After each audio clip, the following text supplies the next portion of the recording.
C'est une comédienne qu'on adore, metteuse en scène, romancière, chanteuse, Mathilde Amé, tout ce qu'on veut, mais surtout on vous adore pour ce spectacle qui fait suite à d'autres, qui fait suite à Open Space, au Banquet, à Monsieur X, récompensé multiples fois par des Molières du théâtre. Et comme c'est mérité, Make-up en ce moment, c'est au Théâtre Marigny à Paris. Et c'est absolument incroyable. C'est votre univers, Mathilde. Mais comment on peut parler de ce spectacle visuel qui ne ressemble à aucun autre, qui fait tellement de bien? Écoutez, c'est du théâtre sans parole, on appelle ça du théâtre visuel, et c'est quand même très narratif, c'est-à-dire que je raconte une histoire, mais à ma manière, avec un langage non verbal. Oui. Voilà, Oui. donc tout parle, le corps, le geste, c'est pas du mime, c'est pas non plus, c'est très chorégraphié, mais c'est pas non plus de la danse. Ça a l'air compliqué à expliquer, mais quand Oui. on le voit, je crois que c'est simple. Enfin, On va, on va comprendre, on va regarder un extrait. Quand je dis que ça ne ressemble à rien d'autre, et c'est génial, ça se passe dans on va dire une loge de maquillage un pendant qu'un carloge, oui. film est en train de se tourner. Regardez.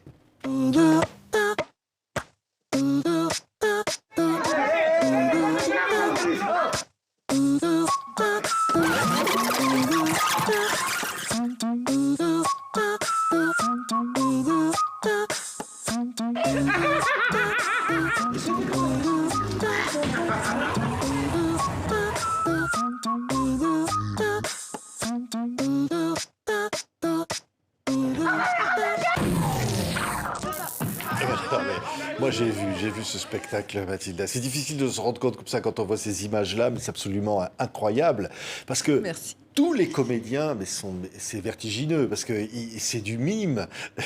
C'est Des pas du mime, parce que quand on pense borborigmes. au mime, on voit un truc un peu Ouais. comme ça, un peu caricatural. C'est du vrai jeu très réaliste, mais juste il y a une particularité, c'est qu'il parle en borborigme. Alors le borborigme, c'est une imitation de la parole un peu musicalisée, mais avec l'intention et la situation, on comprend vraiment. Et d'ailleurs, les gens, depuis mon premier spectacle Open Space, s'étonnent de comprendre à ce point, alors qu'il n'y a pas un mot intelligible. C'est fou, alors vous avez inventé Mais- un langage universel.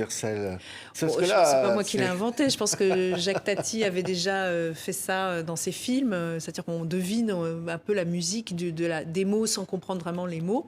Mais on comprend très bien la situation, etc. Et puis je trouve surtout que c'est très intéressant de voir tout ce qui n'est pas dit et que tout est parlant pour moi. Oui. Un geste, un regard, Les une corps, c'est attitude. extraordinaire. Les corps sont ouais. là, ils ont des costumes énormes, ils parce se qu'il fait bousculent froid. dans cette loge, ils sont Ouais. trop nombreux. C'est Oui, c'est ça. Hein. exigu, c'est ce qui m'intéressait aussi à traiter là.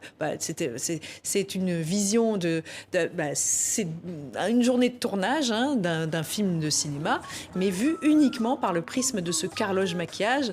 Alors le carloge, c'est un camping-car aménagé en loge, mais qu'on met à l'extérieur. Donc parfois, c'est dans des conditions climatiques difficiles. Là, c'est le cas. Il fait très froid dehors, donc ils sont très couverts. C'est un endroit exigu. Ça m'intéressait aussi de travailler le rapport à l'autre dans un lieu de promiscuité. Et puis, il y a les rapports entre les personnes qui doivent cohabiter, qui sont obligées de cohabiter sur l'aventure d'un tournage. Donc, ça parle du monde du cinéma, mais pas seulement. Ça parle de la cohabitation de façon plus large. Comment on s'entend avec des personnes qu'on n'a pas choisies, quoi. Oui, alors on rentre là-dedans, le public est un peu surpris au début, et Oui. puis on entre. On entre dedans, on finit par s'habituer à ce langage. On se dit, tiens, qu'est-ce qu'ils s'aiment? Oui, on comprend qu'ils s'aiment, on comprend qu'ils s'engueulent, on comprend Ouais. qu'à un moment donné, ils jouent, ils sont comme des enfants. C'est nous, finalement. On rit de nous-mêmes en les regardant comme ça, dans leur boîte. Oui, c'est ça, ils sont dans la boîte et puis le spectateur est comme derrière le miroir, le pseudo-miroir, comme si c'était un miroir sans teint en fait. Donc on voit les rapports hiérarchiques aussi, qui sont très exacerbés dans le milieu du cinéma, puisque une star, on va l'aduler, un comédien, un figurant, on va le mépriser un peu, c'est un peu plus visible que peut-être dans d'autres professions. Il y a le rapport au temps qui est étrange, puisqu'il y a la pression de remplir absolument le plan de travail, de faire que cette journée on y arrive, alors que c'est pas possible. Donc il y a beaucoup d'enjeux d'argent, de pression, etc. Et puis il y a le rapport au temps qui est très différent pour les comédiens qui eux doivent attendre, parfois tout seuls dans ce carloge. Enfin Oui. c'est très Ah non, c'est contrasté, génial. quoi. Non, mais c'est clownesque. Il y a quelque chose de vraiment. Ils sont ils sont attachants au fond. On se dit, mais bon sang, leur condition humaine, c'est pas Notre simple. condition humaine, en fait, à tous, et puis ce rapport à la pression qu'on se met pour exister, les égos, comment voilà, on arrive à s'entendre ou pas, ces frictions de cette cohabitation, ou ces rencontres amoureuses qui peuvent Ouais, être surprenantes il se passe aussi. des choses comme il se ça. Alors, passe ils n'arrêtent beaucoup pas de choses. sortir, rentrer, il y a de la neige, après il Ouais. fait meilleur, fait le temps, la météo change. Et puis alors, ils se regardent effectivement devant le public, c'est comme une glace invisible. Ah oui, alors ça, c'est et le intéressant. make-up, c'est le maquillage. Donc, on voit les visages comme ça, et puis au fond, ils souffrent pour essayer de ressembler à quelque chose. Mais c'est-à-dire être confronté à son image, j'en sais quelque chose. Hein. On est obligé de rester comme ça une journée entière devant le miroir. On n'a pas forcément envie de voir sa tronche, quoi. Donc là, c'est toujours un peu bon. C'est pas toujours facile, mais oui. Et puis il y a la pénibilité de certains métiers du cinéma qu'on ignore, les métiers de l'ombre auxquels je voulais rendre hommage. Une maquilleuse, un coiffeur, maquilleuse avec un corset qui a mal au dos. Enfin, ce sont des réalités, les horaires qui sont impossibles. Tout le monde est crevé. Enfin, et en même temps, ils sont portés par un projet commun qui les unit malgré tout. Ouais, on rit beaucoup. Le public se Oui. marre. Et comme il y a d'abord la bande son, il faut dire un mot parce que Oui. la musique, elle est tout à fait étonnante. Alors, c'est la musique de Sly Johnson. Et Sly Johnson a fait pour la première fois la musique totale originale de cette pièce qui a la particularité d'être faite uniquement à la voix, Ouais. ce qui semble impossible parce que Ouais. quand on l'entend, c'est Tenez, vraiment... écoutez Mathilda, écoutez ce son-là. Ouais, ça, c'est uniquement avec la voix. Et c'est parce qu'il est beatboxer, donc il sait Ouais. à la fois... Donc il n'y a aucun instrument de musique Non, là. il n'y a pas Ah d'instrument. mais vraiment, écoutons. C'est fou, hein. Ouais, pas d'instrument. Et beatbox, hein, Ouais. c'est une technique Ah non, particulière. mais c'est Plus la absolument voix. dingue. Oui, Ouais. c'est ça. Il y a un moment où vous parliez de Tati, mais c'est vrai, on se dit, on pourrait être dans une sorte de film muet, mais avec des choses. Oui, comme mais ça. de toute Et- façon, on n'a pas oublié, je pense, certains films muets où enfin, les mots restent une interprétation du ressenti. Ce qui compte, c'est l'intention, le ressenti, l'émotion.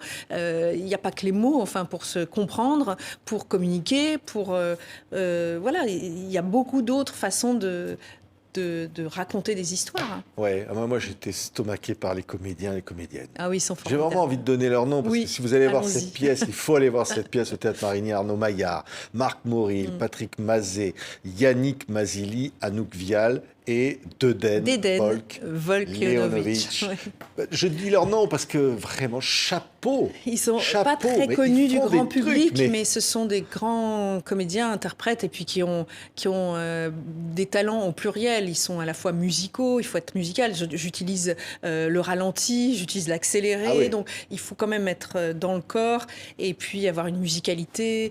C'est très exigeant comme forme. Donc, ce sont des comédiens très engagés avec qui on a fait un travail de recherche sur l'infime. Et finalement, pour moi, rien n'est un détail. C'est-à-dire que les micro-choses, l'indicible, tout ce qui n'est pas dit clairement et qui peut tout à coup prendre toute sa pleine valeur parce que justement, il n'y a pas de mots.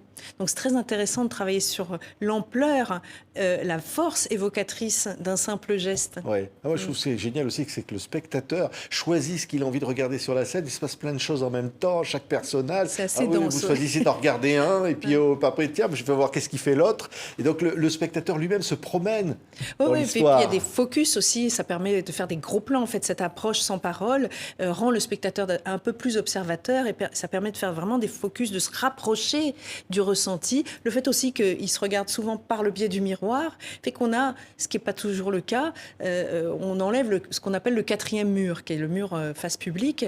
Alors, on l'enlève souvent dans les one-man shows où le comédien s'adresse au public, mais là, il ne s'adresse pas au public, mais il se regarde lui-même ou il parle à quelqu'un à travers le miroir. Donc, on voit les deux yeux des comédiens sur scène quasi tout le temps, ce qui est intéressant aussi parce qu'on voit vraiment du coup sa pensée, son intériorité, son ressenti. Mais c'est un travail qui se base, oui, sur la richesse et la variété à la fois du comportement humain, de la perception, et puis le goût que j'ai du détail, quoi. Ouais. Ah, il y a des moments où il y a un silence sur la scène, et donc on n'entend plus que les rires du public. C'est le public qui rit. Il y a des arrêts sur Ouais. image.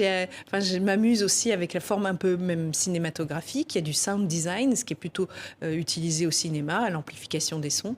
Je travaille beaucoup sur le son depuis mon premier spectacle. Je trouve que là aussi, le son a un pouvoir immersif, notamment là, par exemple, quand ils ouvrent la porte du carloge, il y a la tempête et la neige dehors, et le son contribue vraiment à ce qu'on sente ce froid rentrer dans le carloge. Ouais. Quoi. Moi j'adore, c'est les scènes des habillages où presque ils arrivent avec des choses Ah oui, énormes. Et puis ils enlèvent tout ça et puis on découvre ce qu'il y a derrière, Oui, ce qu'il y a c'est caché ça. derrière. Au fond de tout ça, ils sont En dessous, pétrés dans leur Ils sont surcouverts, ils arrivent comme des surcouvert énorme. Et alors C'est là, même il y plus en a un une qui femme, arrive un homme. encore plus gros que tout le monde. On dit comment il va rentrer. Hein. Ouais, c'est ça. C'est ça.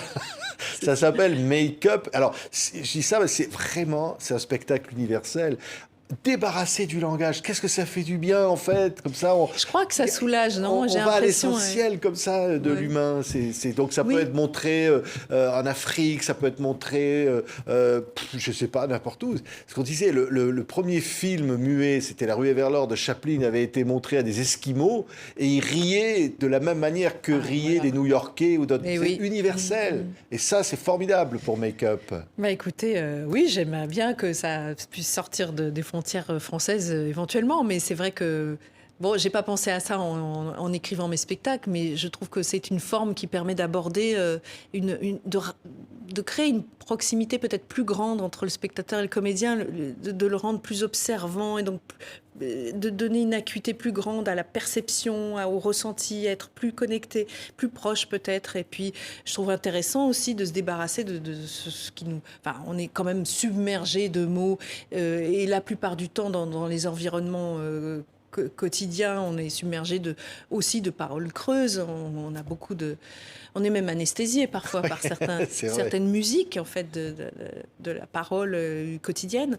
Donc, c'est bien aussi de voir comment on peut se rencontrer autrement. Ta-da-da-da-da, Ta-ta-ta-ta. ta-ta-ta, Ta-ta-ta. ta-ta-ta. Je m'entraîne. C'est bien Je m'entraîne pour le prochain spectacle. pour le prochain spectacle. Moi, je vous parie que ce spectacle-là, s'il pouvait aller à Montréal, les Québécois vont adorer voir Make-up. Je connais, je sais que ça ne peut que plaire. Et courez vite parce que, bah voilà, il faut en profiter parce que c'est une occasion de voir un spectacle vraiment comme on n'en voit pas. Un peu différent. Oui. Voilà, c'est Make-up et c'est vous. Je sais que vous êtes là chaque soir ou Ah presque, oui, oui, toujours oui, pour on dire voilà, travaille, on va oui. trouver quelque chose à Oui, aller on chercher. développe ces spectacles vivants. Il faut Ouais. qu'ils restent vivants. Il ne faut pas s'installer. Jamais le même Et on spectacle. développe chaque soir un peu plus, ouais. C'est au Théâtre Marigny à Paris. Merci beaucoup Merci Mathilda. à vous. Courez Au voir Studio Make-up. Marigny, ouais. Merci. Merci.